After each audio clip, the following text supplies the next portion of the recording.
All right, so today we're going to talk about connecting what you eat to how you feel. So let's jump right in, not wasting any time.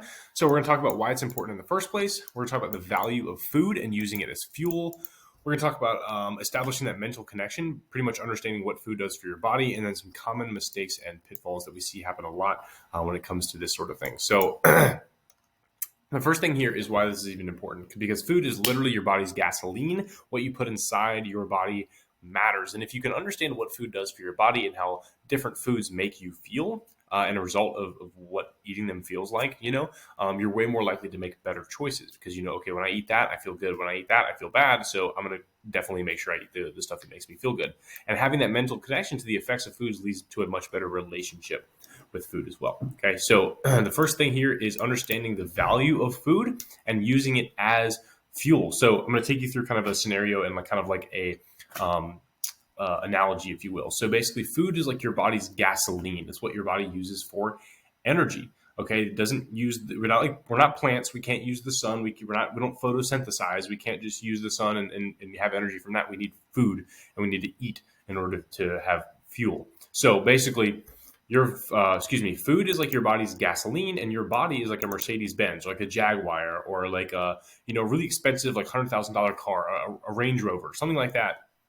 An unhealthy or not very nourishing food is low grade gasoline, and healthy food is high grade gasoline. Okay, so pretty much it's as simple as that. When you're out here driving a Mercedes or a Range Rover or a Jaguar or a Lamborghini or those high class cars, they tell you when you buy them, only put high grade gasoline in this thing, right? Because that's what it needs to operate. It's a very nice car, and you should think about your body as a nice body. Like it's a high functioning machine, right? So in order to operate at the peak that you want it to, we're going to be putting that high grade gasoline in there, right?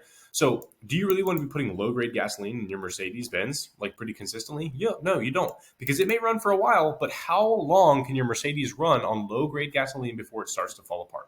Not very long, because before you know it, you'll be breaking down on the side of the road and you'll have all kinds of engine problems, right? And yeah, food is going to keep you full, and some of the food you might even taste good, but just like filling your gas tank with low grade gasoline, it may be full, but it's harming the vehicle. And low quality food, it does fill you up, but it's harming your body. Because again, like I said here, you keep putting that low grade gasoline in your Mercedes, you're going to have to pull over. You're going to have all sorts of engine problems. You're going to have the fuel pump and all that kind of crap. I wish I knew more about cars, but I don't. It's going to be falling apart, right? Your body does the same thing when it starts to show signs of like disease and illness and sickness and those types of things, right? You keep putting this low quality gas or low quality food in your nice body, in this, vehicle that you have, in this machine that you're operating, right? It's going to show up like heart disease, diabetes, clogged arteries, high blood pressure, high cholesterol. All those things are going to start happening, which is your body literally falling apart because you're not giving it high quality food or high quality fuel to run off of. Okay. Now, another thing we want to do is we want to stop looking at food as good or bad. I know I kind of just took you through this whole like high grade, low grade thing, but we want to be looking at food. Don't use the words good or bad. Use words less nourishing and more nourishing. Don't say, okay, this food, I had some bad food this weekend. Just say I had some less nourishing food this weekend, right? It's okay, because we want to be putting more nourishing food in our bodies most of the time. Just like we want to be putting high grade gasoline in our Mercedes most of the time. But every once in a while, one tank of low grade gas is not going to kill the vehicle, just like one less nourishing meal is not going to kill you either. Okay, so most of the time, 80% of the time, high grade stuff, high quality stuff going in. But if you had that one meal, okay, that's just one little gas tank. I'm going to get right back to filling my gas tank up with high grade gasoline right after this low grade tank that I'm using right now. Okay, that's the thing we want to have, because if we have this vision of good and bad food, what'll happen is if we had bad food, we kind of just throw our hands up and go, okay, well, I had some bad food. I guess that's what I'm eating now, right? And we just kind of fall off the wagon there. But if we look at it as less nourishing, more nourishing, low grade, high grade, we can go, okay, my next gas tank that I'm going to fill up is going to be a high grade food. Okay. So think about it that way. Now, we want to be establishing a mental connection, okay, and understanding exactly what food does for your body. So what you're going to do is after you eat, you're going to take an inventory of how you feel. All right. So ask yourself these questions. How am I feeling? Am I bloated? Do I have heartburn? Do you feel like you have to go to the bathroom immediately after you eat? Are you tired and sleepy after you eat? Like you have like brain fog, Do you feel stuffed? Are you passing gas a lot? Is your stomach making weird noises? If you answer yes to some of these questions, likely your body is telling you, dude, that's some low grade shit you just gave us. Like, what the hell's going on?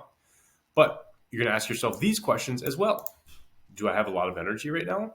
Do I feel light and airy? Right? Do I feel like I have maybe room for a little bit more food? Am I not just completely stuffed? Do I have mental clarity? Am I having normal bowel movements usually? If you're saying yes to these foods, you're putting some high quality stuff in your body. Your body's saying, yes, I'm operating normally. I am functioning on all cylinders right now.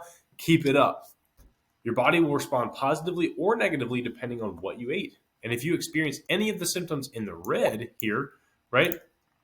If you experience any of those symptoms in the red, pinpoint exactly what made you feel that way.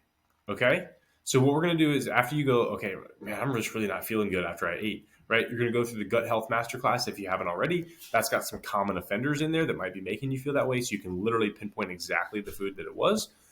And even sometimes though, eating a certain food that might be touted as very healthy, if your body doesn't agree with it, it's not healthy for you, and don't keep eating it just because you think it's healthy, right? I had a client one time who was very intolerant to avocados, okay? And she would eat an avocado and she felt like crap, but she's like, Nick, people just keep saying avocados are super healthy for you. But she's like, when I eat them, my stomach is bloated and like I'm farting all the time and like that sort of thing. So I was like, stop eating avocados. What the heck are you doing? Right. But she's like, well, people could say they're healthy.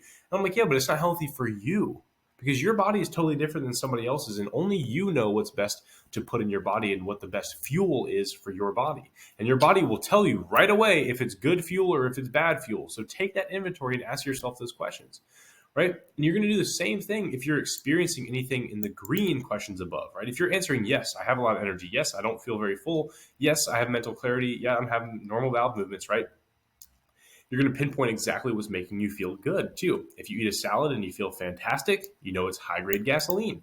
If you're eating eggs and fruit in the morning for breakfast and you have energy and you have satiety until lunch, this is high grade gasoline, right? Now let's go through a scenario. If one day you eat ground beef and you feel fantastic, but the next day you eat ground beef and then you feel sluggish and your stomach is upset, this is where we got to do some trial and error. If you eat the exact same meal, like I eat ground beef, rice, and broccoli pretty much like every day, right? So if I eat that meal one day and then I eat the next day and I feel different each day, then I'm going to have some trial and error, right? Maybe the next time I get ground beef, I'm going to get it from a different store. I might have just had some bad ground beef, or I'm going to try a different brand of ground beef, whatever the case may be. Then I'm going to make some mental and physical notes, if necessary, on how I'm feeling 30 minutes to an hour after I'm eating the meal. Okay, I feel kind of like my stomach's not really feeling the best, right? That sort of thing. If I still feel bad after that second time trying, ground beef again, then it might not be the best food for me. So just kind of limit it, So last but not least here is going to be some common mistakes and pitfalls that we see a lot of times when it comes to this stuff, right? One thing that we see a lot is people never eating low grade foods. Like I said before, one gas tank with that low quality food or that low, not as nourishing food is not going to kill you. Okay, so don't hyper focus and get.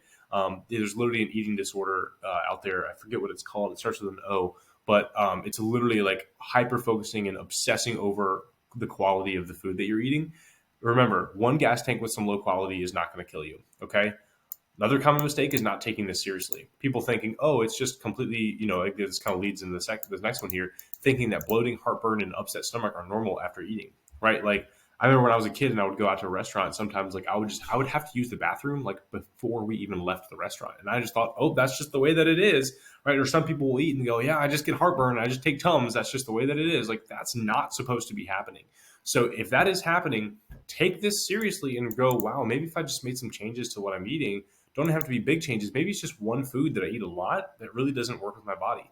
Oats was another thing for me. I ate oats every single morning for breakfast for a long time, but then realized, oh my God, I actually feel like crap after I eat oats. Like I really don't feel that good. I had to make that mental connection, and then I switched up my breakfast to feel 100% better, right?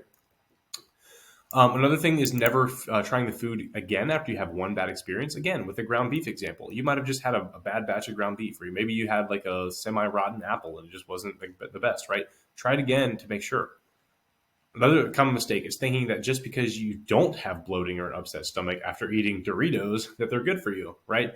Just because your body doesn't automatically just show signs of distress doesn't mean that it's great for you, right? So just take account completely. Okay, how's my skin, right? Like, what's going on with that? What's going on with my inflammation? Like, take a look at the whole picture. Okay. And then the last thing here is only paying attention to one or two markers of how you're feeling. Ask yourself all of these questions. Don't just ask one or two of them, but go down the whole list and ask yourself. Okay, so hopefully this is going to help you with making that connection between what you're eating and how you're feeling, and using that high quality gasoline to keep fueling your day.